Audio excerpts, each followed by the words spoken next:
இங்கே பாருங்க மிருதுலா, நான் உங்ககிட்ட ஒர்க் பண்ணதுனால சொல்கிறேன். உங்களுக்கு சின்சியராக இருக்கணுமேங்கிறதுக்காக சொல்கிறேன். கார்த்திக் பற்றி இன்னும் உங்களுக்கு புரியலை. சொன்னா கேளுங்க. அது யாருன்னு அவன்கிட்ட சொல்லிட்டு உங்கள் உயிரை காப்பாற்றிக்கோங்க. அதுதான் பெஸ்ட்டு. பார்த்துக்கோங்க.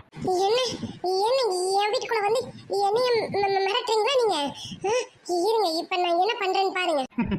அதுதான் மேடம் நானும் சொல்கிறேன். உங்கள் வீட்டுக்குள்ளேயே வந்து உங்களை மிரட்டுறானா, அப்போ கார்த்திக்கோட பலம் என்னன்னு கொஞ்சம் யோசிச்சு பாருங்க. இன்னும் கொஞ்ச நேரத்துல எங்க அப்பா வந்துருவாரு. வந்ததுக்கு அப்புறம் தான் உங்களுக்குலாம் இருக்கு, பார்த்துக்கிட்டே இருங்க. மேடம், இவ்வளோ நேரமாவது உங்களை காப்பாற்றுறதுக்கு ஒரு சின்ன பர்சன்டேஜ் அளவில் வாய்ப்பு இருந்தது. இப்போ அது கூட கிடையாது.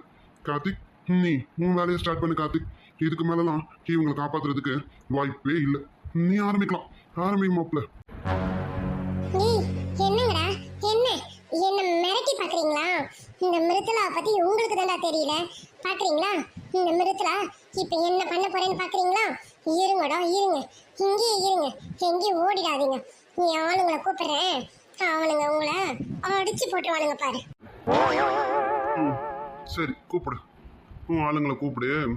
எங்களை அடிக்கட்டும், பார்க்கலாம். கூப்பிடு. என்ன கூப்பிட மாட்டேன்ற தைரியம்? விட மாட்டேனே, நான் உங்களை விடவே மாட்டேன். என் வீட்டுக்குள்ளே புகுந்து என்னையும் மிரட்டுறீங்கல்ல, எப்படி நீங்க இங்க இருந்து உயிரோட போறீங்கன்னு பார்க்கலாம். பார்த்துக்கிட்டு இருங்கடா. ராஜேந்திரன், ராஜேந்திரன், எங்க இருக்கீங்க? இங்க வாங்க. மேடம், சொல்லுங்க மேடம். கூப்பிட்டீங்களாங்க?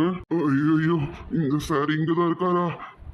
மேடம், எனக்கு வெளியில வேலை இருக்கு. நான் வெளியில போகட்டுமா? ராஜேந்திரன், என்னாச்சு உங்களுக்கு? ஏன் இப்படி அடிபட்டிருக்கு? என்னாச்சு உங்களுக்கு? சொல்லுங்க ராஜேந்திரன், எதனா கீழே விழுந்துட்டீங்களா என்ன? இல்ல மேடம், கீழெல்லாம் விழல மேடம். அடிய பார்த்தா ஒரு 10-15 பேர் சேர்ந்து அடிச்ச மாதிரி இருக்கு. என்னாச்சு ராஜேந்திரன்? யாராவது உங்களை அடிச்சிட்டாங்களா என்ன? ஆமா மேடம், அடிச்சிட்டாங்க தான். ஆனா நீங்க நினைக்கிற மாதிரி 10-15 பேரெல்லாம் இல்ல மேடம். இந்த உங்க பின்னாடி நிக்கிறாரு, அவர் ஒருத்தர் அடிச்ச அடிதான் மேடம் இது. யார்கிட்ட? கார்த்திகிட்டயா? என்ன என்ன சொல்றீங்க ராஜேந்திரன்? இவங்க அடிச்ச அடியா இது? ஆமா மேடம். அந்த கட்டம் போட்ட சட்டை இருக்காருல்ல, அவரு கூட என்ன 2 அடிதான் மேடம் அடிச்சாரு. அது கூட பாவம் பார்த்து விட்டுட்டாரு மேடம். ஆனா இந்த சார் இருக்காருல்ல, அவர் என்ன போட்டு புரட்டி அடிச்சிட்டாரு மேடம். என்ன மட்டும் இல்லை மேடம், நம்ம ஆளுங்க எல்லாரையுமே அடிச்சு போட்டுட்டாரு மேடம். அவங்கெல்லாம் தவழ்ந்து ஹாஸ்பிட்டலுக்கு போயிட்டாங்க மேடம். நீங்க என்ன கூப்பிடுவீங்கன்றதுனால தான் இவ்வளோ வலியையும் தாங்கிக்கினேன் இங்க ஏன் இருந்தேன் மேடம். நான் கூட இப்போ ஹாஸ்பிட்டலுக்கு தான் மேடம் போயின்னு இருக்கேன். எனக்கு ஒரு 4 நாளைக்கு லீவு வேணும் மேடம். 4 நாள் இல்லை, ஒரு மாசத்துக்கு லீவு வேணும் மேடம். இந்த அடிலாம் குணமாகறதுக்கு 1 மாசமாச்சு ஆகும் மேடம். என்னால விடுங்க மேடம். இப்படி உதவ வாங்கிட்டு வந்து நிக்கிறீங்க, என் கண்ணு முன்னாடி நிக்காதீங்க. போங்க, போய் தொலைங்க. அது சரி, இந்த அம்மா வாங்கியிருந்தாதான் இந்த வலி என்னன்னு தெரியும். வாய கூட திறக்க முடியாம பண்ணிட்டாரு. ஐயோ, இன்னும் கொஞ்ச நேரம் இங்க நின்னா இந்த அம்மா பேசுற பேச்சுக்கு நம்மள மறுபடியும் பொழந்துருவாரு. டே ராஜேந்திரன், இப்படியே தவழ்ந்தாவது சீக்கிரம் இந்த வீட்டை விட்டு வெளியில போயிடுறா. 1 மாசம் இல்ல, ஒரு 4-5 மாசமாவது தேவைப்படும் பொழுது இந்த அடி குணமாகிறதுக்கு. எம்மா எம்மா எம்மம்மா அம்மா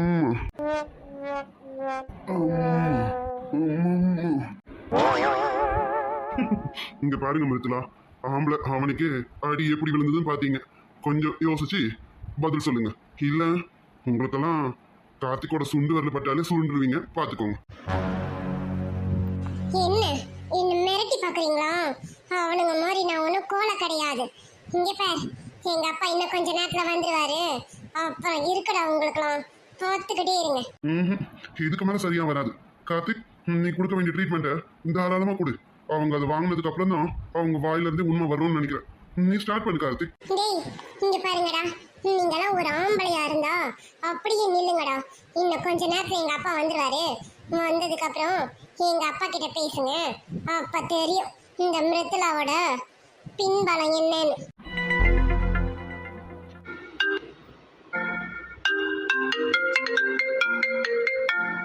ஃபோன் அடிக்குது பார், உனக்கு தான் அடிக்குது, எடுத்து பேசு. ஹலோ ஹலோ, யாரு யார் பேசுறது? அம்மாடி மிருத்துலா, நான் தாம்மா அப்பா பேசுறேம்மா. அப்பா சொல்லுங்கப்பா. இது என்ன நம்பர் புதுசா இருக்கு? என்னப்பா எப்ப போனீங்க வெளியில? ஏன் இன்னும் ஆளை காணோம்? வாக்கிங் போனவங்க வாக்கிங்ல இருக்கீங்களா என்ன? கொஞ்சம் சீக்கிரம் வாங்கப்பா, உங்களுக்கு வீட்ல நிறைய வேலை இருக்கு. கொஞ்சம் சீக்கிரம் வாங்க. எங்க இருக்கீங்க? அம்மாடி, அப்பாவை கொஞ்சம் பேச விடுமா. அப்பா என்ன சொல்ல வரேன்னு கொஞ்சம் கேளுமா. என்னப்பா என்ன ஆச்சு சொல்லுங்கப்பா. ஏம்மா மிருத்துலா, எங்கேயாவது ஏடா கூடமா கைய வச்சியா என்ன? ஏன்னா உங்க அப்பா நான் வாக்கிங் போலான்னு வெளியில வந்தேன். என்னை குண்டு கட்டியா தூக்கின்னு வந்து உட்கார வச்சிட்டானுங்கம்மா. வாயில ஒரு குத்து, காலில் ஒரு குத்து, வயிற்றுல ஒரு குத்து, 3 குத்தையும் வாங்கி முடியாம உட்காந்துட்டு இருக்கேன். எங்கம்மா கைய வச்ச? என்னம்மா பண்ண? என்னப்பா சொல்றீங்க? உங்களை தூக்கிட்டாங்களா? இந்த வயசான காலத்துல நான் இத்தனை குத்து வாங்கணும்னு என் தலையில எழுதியிருக்கு. அதுவும் என் பொண்ணால வாங்கணும்னு இருக்கு பாருமா. அதுதான் எனக்கு ரொம்ப பெருமையா இருக்குமா. உன்னை பெத்து உன்னை படிக்க வச்சு இவ்வளோ வசதியானவளை ஆக்கி வச்சிருக்கேன் பத்தியா. அதுக்கு எனக்கு இதுவும் வேணும், இன்னமும் வேணுமா. தயவு செஞ்சு அவனுங்க என்ன கேட்குறானுங்களோ அதை சொல்லி தொலைஞ்சிருமா. இல்லைனா என்னை வாயிலேயே ஒருத்தன் குத்துறதுக்கு பக்கத்துலேயே நிற்கிறாமா. சொன்னா கேளு, அவனுங்க என்ன கேட்குறானுங்களோ அதை சொல்லிடுமா. ஐயோ கடவுளே, வச்சு தொலைங்கப்பா போனே. நானே பாத்துக்கிறேன். இந்த பிரச்சனையை எப்படி முடிக்கணும்னு எனக்கு தெரியும். நீங்க வைங்க. மேடம், நான் தான் சொல்றேன்ல, இன்னும் உங்களுக்கு கார்த்திகை பத்தி சரியா தெரியல. நான் சொல்லும் போதே கொஞ்சம் புரிஞ்சு நடந்துக்கோங்க. பாத்துக்கோங்க, உங்க ஆளுங்களை அடிச்சு தூக்கி போட்டுட்டான். உங்க அப்பாவை அங்க தொக்கா தூக்கி வச்சிருக்கான். நீங்க தான் பார்த்து மனசு வச்சு உங்க அப்பாவை காப்பாத்தணும். பாத்துக்கோங்க. என்ன என் ஆளுங்களை அடிச்சுட்டா நான் பயந்துருவேனா? எங்க அப்பாவை தூக்கிட்டா நான் மிரண்டுருவேனா? இப்படிலாம் பண்ணிட்டா நான் என்ன ஏதுன்னு உங்ககிட்ட எல்லாத்தையும் சொல்லிடுவேனா என்ன? கனவுல கூட நடக்காது.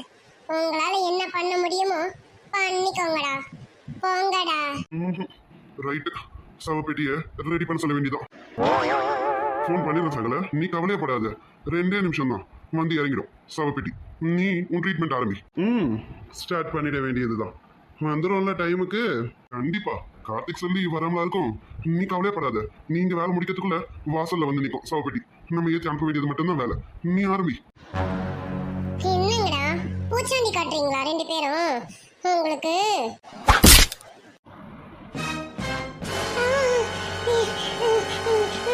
நானும் பொம்பளையாச்சுன்னு ரொம்ப பார்த்தா வார்த்தைக்கு வார்த்தை வாடா போடா அவனு இவனு. உன்னெல்லாம் நான் தான் அப்பவே சொன்னேன் நிமிடத்துல, என் பேச்ச கேட்கல நீங்க. நானும் என்ன பண்ண முடியும் சொல்லுங்க. இதுக்கப்புறம் நான் கார்த்திகை கண்ட்ரோல் பண்ண முடியாது. பாத்துக்கோங்க. இதுக்கு மேலே நீ எதனா வாயை திறந்த உன்ன. இல்ல இல்ல வேணாம் வேணாம், தயவு செஞ்சு என்ன அடிச்சிடாத. நீ இப்ப ஒரு அடி அடிச்சாலும் நான் கண்டிப்பா செத்துருவேன். வேண்டாம், நான் தெரியாம பேசிட்டேன். என்ன மன்னிச்சிடு. நீ என்ன கேட்டியோ அதை நான் சொல்லிடுறேன். எனக்கு யார் இந்த பிளான் போட்டு கொடுத்தாங்களோ அவங்க யாருன்னு நான் சொல்லிடுறேன். என்னை விட்டுடு, தயவு செஞ்சு என்ன அடிச்சிடாத. என்னால வலி தாங்க முடியல. வேணாம் வேணாம். இது அப்பவே செஞ்சிருக்கலாமா? இந்த அடியாவது மிச்சமா இருக்குமா? பாருங்க, முகத்துல கோலம் போட்டு வச்சிருக்கான். இப்ப என்ன பண்ண முடியும்? சரி, எந்திரிச்சு மேலே உட்காரு. உட்காந்துட்டு யாரு இந்த பிளானை போட்டு கொடுத்தாங்கன்னு எனக்கு இப்போ கிளியராக சொல்கிறேன். இல்லை மறுபடியும் என்கிட்ட எதனா எடக்கு முடக்கு பண்ண. இல்ல இல்ல இல்ல இல்லங்க, நான் இப்ப சொல்லிடுறேன் யாருன்னு. நான் சொல்லிடுறேன், ஏன் எதுவும் பண்ணிடாதீங்க. வேணாம் வேணாம். சொல்லு, உனக்கு இந்த பிளானை போட்டு கொடுத்தது யாரு? இப்போ நீ மட்டும் உண்மையை சொல்லல, மறுபடியும் என்கிட்ட உத வாங்கி செத்துடாத. சொல்லு. இல்ல இல்ல இல்ல கார்த்திக், நான் இப்ப எல்லா உண்மையும் சொல்லிடுறேன். எனக்கு இந்த பிளான் பண்ண சொன்னதே உங்க ரிலேஷனான மதுதான். மதுவா? மதுவை உனக்கு எப்படி தெரியும்? அவ ஜெயில இருக்கா. நீ எப்படி மதுவை பார்த்த? அவளை ஜெயில இருந்து ஜாமீன்ல எடுத்ததே நான் தான். புரியல, நீ எதுக்காக அவளை ஜாமீன்ல எடுத்த? அவளால உனக்கு என்ன ஆக வேண்டியது இருந்தது? ஒரு நாள் ஆஃபீஸ்ல அருண் அவர் கேபின்ல இருக்கும்போது நான் அவர்கிட்ட எப்படியாவது என் லவ்வை அப்ரோச் பண்ணிடணும்னு நினைச்சு நான் கேபினுக்கு போனேன். அப்ப நானும் அருணும் மட்டும்தான் தனியா இருந்தோமா, எப்படியும் என் லவ் அவரு ஏத்துக்க மாட்டாருன்னு எனக்கு தெரியும். அதனால நான் அருண் கிட்ட கொஞ்சம் மிஸ்பிஹேவ் பண்ணிட்டேன். அது அவருக்கு பிடிக்கல. அவருக்கு பிடிக்காததுனால என்னை அடிச்சிட்டாங்க. அவர் என்னை அடிச்சதுல எனக்கு ரொம்ப இன்சல்ட் ஆயிடுச்சு. அந்த இன்சல்ட்ல நான் ரொம்ப வெக்ஸ் ஆகி போயிருந்தேன். அப்போதான் எனக்கு ஒரு ஃபோன் வந்தது. சரி யாருன்னு கேட்கலான்னு அட்டன் பண்ணி பேசும்போது தான் உன்னோட தேவையை நான் தீர்த்து வைக்கிறேன், உனக்கு தேவை அருண் தானே, அருணை நான் உன் கூட சேர்த்து வைக்கிறேன், நான் அந்த மாதிரி பண்ணணும்னா நீ எனக்கு ஒன்று பண்ணணுமே அப்படின்னு சொல்லி அவங்க சொன்னாங்க. என்ன பண்ண சொன்னா? அவளை நான் ஜாமீனில் எடுக்கணும்னு சொன்னான். சரின்னு நான் என் இன்ஃப்ளூயன்ஸை யூஸ் பண்ணி அவளை ஜாமீனில் வெளியில் எடுத்தேன். அதுக்கப்புறம் தான் அவள் என்ன பற்றின டீட்டெயில்ஸு, அருண் பற்றின டீட்டெயில்ஸு எல்லாமே அவள் என்னமோ நேராக பார்த்த மாதிரியே புட்டு புட்டு வச்சா. நான் கேட்டேன், உனக்கு எப்படி இதெல்லாம் தெரியும்னு. எனக்கு அதெல்லாம் தெரியுமா தெரியாதான்னு பற்றிலாம் நீ கேட்கக்கூடாது. உனக்கு தேவை என்ன, அருண் தானே, அருணை உன் கூட சேர்த்து வைக்க வேண்டியது என் பொறுப்பு. இந்த நிச்சயதார்த்தம் நடக்காதுன்னா நடக்காதுதான், அதை நான் நடத்தி கொடுக்குறேன், ஓகேவா அப்படின்னு சொன்னான். எனக்கும் அந்த சமயம் அதானே தேவைப்பட்டது. அதனால நானும் அவ கூட ஜாயின் பண்ணிக்கிட்டேன். ஆனால் எனக்கு மற்ற டீட்டெயில்ஸ் எல்லாம் எதுவும் எனக்கு தெரியாது அவளை பற்றிலாம். ஆனால் அவளே ஒரு நாள் ஃபோன் பண்ணி ஒரு பிளான் ஒன்று வச்சுருக்கேன், நீ இந்த பிளானை பண்ணினா கண்டிப்பாக நிச்சயதார்த்தம் நின்றுடும், அதுக்கப்புறம் என்ன உன் அருண் உனக்கு தான் அப்படின்னு சொல்லிட்டு சொன்னான். சரி என்ன அந்த பிளான்னு கேட்கும்போது தான் நீ நிம்மியோட தங்கச்சியான அனன்யாவை தூக்கு, அனன்யாவை தூக்குனினா ஆட்டோமேட்டிக்காக நிச்சயதார்த்தம் நின்றுடும் அப்படின்னு சொல்லிட்டு சொன்னான். நான் அப்பவும் கேட்டேன், அது எப்படி அவங்க தங்கச்சி தூக்குனா எப்படி நிச்சயம் நிற்கும், நிம்மியை தூக்குனாவது நிச்சயம் நிற்கிறதுக்கு நிறைய வாய்ப்புகள் இருக்குல்ல அப்படின்னு சொல்லி நான் கேட்டேன். அதுக்கு அவ சொன்னான், இல்லை நிம்மிக்கு அனன்யா மேலே ரொம்ப பாசம் அதிகம், அருணுக்கும் அப்படிதான், அதனால நீ அனன்யாவை தூக்குனீன்னா அவள் இல்லாத இடத்துல நிச்சயம் நடக்கக்கூடாதுன்னு ரெண்டு பேரும் கண்டிப்பாக நிச்சயதார்த்தத்தை நிறுத்திடுவாங்கன்னு அவள் சொன்னான். அவள் சொன்னதுனால தான் நான் அவங்கள தூக்கினேன். மற்றபடி எனக்கு அனன்யா மேலாம் எந்த விரோதமும் கிடையாது. நான் அனன்யாவை தூக்கணும்னு நினைச்சலாம், நான் தூக்கல. மது சொன்னதுனால தான் நான் அனன்யாவை தூக்கினேனே. சரி தூக்கணும்ல, எதுக்கு அவளை சாவடிக்க முயற்சி பண்ண? இது உன் பிளானா இல்லை இதுவும் அவ பிளானா? இல்ல இல்ல, நான் அனன்யாவை சாகடிக்கணும்லாம் நான் நினைக்கல. மதுதான் அவளை போட்டுடு, அவ இறந்துட்டானா இறந்த வீட்டில் எந்த ஒரு ஃபங்க்ஷனும் பண்ண மாட்டாங்க, அதனால நீ அவளை சாவடிச்சிடு, நீ தூக்கிட்டு விட்டாலும் உன்னை சும்மா விட மாட்டாங்க, அதுக்கு நீ அவளை சாவடிச்சிடுறது பெஸ்ட்டு, சாவடிச்சிடு, அதுக்கப்புறம் எது வந்தாலும் நான் பார்த்துக்கிறேன்னு அவ தான் சொன்னான். அவ சொன்னா அதனால நீ செஞ்ச இல்ல? சாரி கார்த்திக், எனக்கு இந்த அளவுக்கு பெரிய இஷ்யூ ஆகும்னு எனக்கு தெரியாது கார்த்திக். உங்களை பற்றி எனக்கு எதுவும் தெரியாததுனால நான் அவ மேலே கை வச்சுட்டேன், என்ன மன்னிச்சிடுங்க. என்னை விட்டுடு ப்ளீஸ், தயவு செஞ்சு சொல்கிறேன், என்னை விட்டுடு. கார்த்திக் என்ன பண்ற? விட்டு கார்த்திக், இதுக்கு மேல நீ அடிச்சினா அவங்களால தாங்க முடியாது. சொன்ன கேளு, விட்டு கார்த்திக், வேண்டாம். இவளெல்லாம் எப்படி விட முடியும் சொல்லு? இவளெல்லாம் உயிரோட விட்டோம் என்ன ஆகும் தெரியும்ல அருண்? கேட்டல அவ என்ன சொன்னான்னு கேட்டல? என் அனன்யாவை சாவடிச்சிட்டான், நிச்சயதார்த்தம் நின்றுடுமோ, அந்த வீட்டில் எந்த ஃபங்க்ஷனும் நடக்காதான், அவ சொன்னாலும் இவ அதை செய்யறதுக்கு முன் வந்தாலும் இவளெல்லாம் வேண்டாம் கார்த்திக். சொன்னா கேளு, நான் போலீஸ்க்கு இன்ஃபார்ம் பண்ணிட்டேன், அவங்க வந்து மற்றதை பார்த்துப்பாங்க. நீ சொன்னா கேளு, இதுக்கப்புறமும் இவங்களெல்லாம் அடிச்சு இன்னும் நீ இறக்கிக்காத. இங்கே பார், இன்னொரு வாட்டி அருண் விஷயத்துலையும் என் விஷயத்துலையும் நீ தலையிடணும்னு நினச்சேன், உன் தலையே இருக்காது. இப்போ விட்டுட்டு போகிறேன், போனா போட்டுன்னு பொம்பளையாச்சேன்னு விட்டுட்டு போகிறேன். இல்லை நீ மட்டும் ஒரு ஆம்பளையா இருந்திருந்த இந்நேரம் உன் தலை துண்டாக கிடக்கும், பார்த்துக்க. கண்டிப்பா அருண் விஷயத்துலயும் இனிமேல் தலையிட மாட்டேன். எனக்கு எப்பயும் அருண் மேல இருந்ததெல்லாம் போயிடுச்சு, அது ஜஸ்ட் இன்ஃபெக்ஷுவேஷன் தான். இப்போ அந்த மாதிரி எனக்கு எதுவும் கிடையாது. உங்க விஷயத்துலயும் நான் தலையிட மாட்டேன், என்னை மன்னிச்சிடுங்க, தயவு செஞ்சு என்னை மன்னிச்சிடுங்க. இப்படியே என்னை விட்டுட்டீங்கன்னா கூட நான் ஸ்டேட்ஸ்க்கு போயிடுவேன், என்னை விட்டுடுங்க ப்ளீஸ். தப்பு செஞ்ச உன்னை சும்மா விட்டா எப்படி?